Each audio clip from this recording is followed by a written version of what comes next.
A Surprise for Abigail, written by Tracey J Lyons, narrated by Kimberly Austin. Chapter 1. Catskill Mountains, Surprise, New York, 1882.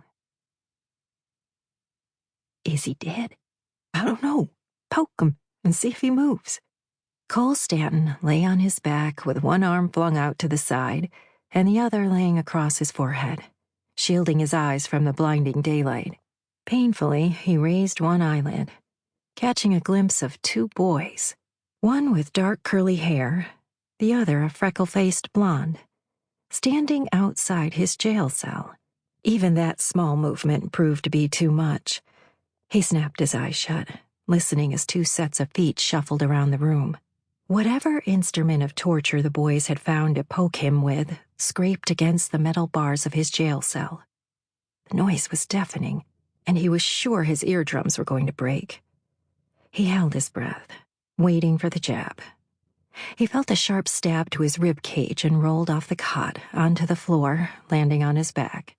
At the sight of him laying face up, staring at them, the boys dropped the stick and ran screaming from the jail. If his head wasn't about to explode, Cole would have enjoyed a good laugh at their expense. As it was, he lay there wondering how he was going to get himself up from the floor. His mouth tasted like a stale cigar, and his ears were filled with what sounded like the buzzing of 1,000 locusts. The worst of it was, though, he couldn't remember where he was or how he'd gotten here. He recognized the bars of a jail cell and knew that the pain came from a grand hangover, but try as he may, Cole couldn't remember what town he was in. There was a vague recollection of being on a train and reaching for his bags only to realize they'd been stolen right out from underneath him.